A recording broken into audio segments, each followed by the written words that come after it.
Được sự cứu cái này dương mà để bị thi para redirection ở một bộ này phơi cái remote tam giờ action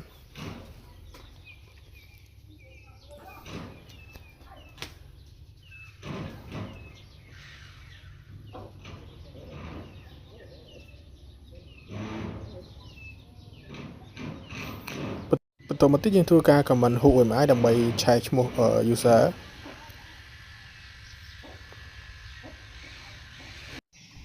បន្តមកទៀតយើងធ្វើការ comment ឆែកមើលទៅលើ file ដែលមាននៅក្នុង etc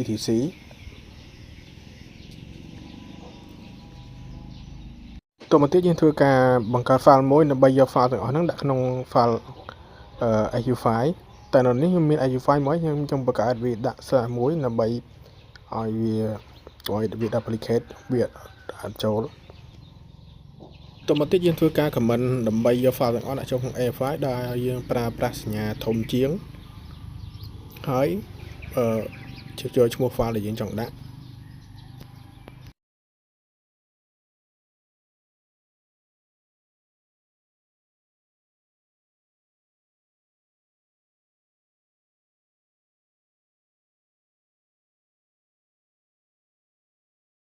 តមកទៀតខ្ញុំធ្វើការ cat ទៅលើ file AU file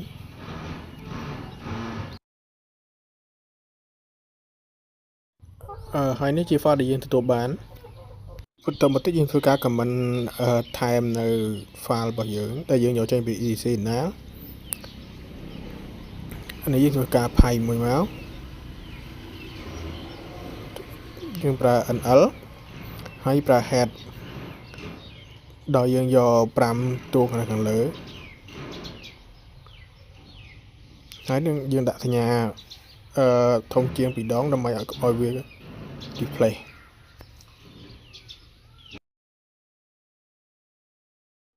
បន្តមកទៀតយើងធ្វើការ cat ម្ដងទៀតដើម្បីឆែកមើល file ដែលយើងបាន add មិញហ្នឹង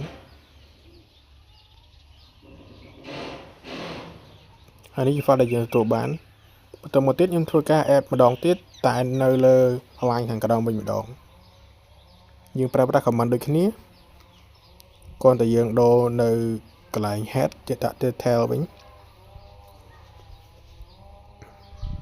ហើយយើងយក5 line ដូចគ្នាតែនៅខាងក្រោម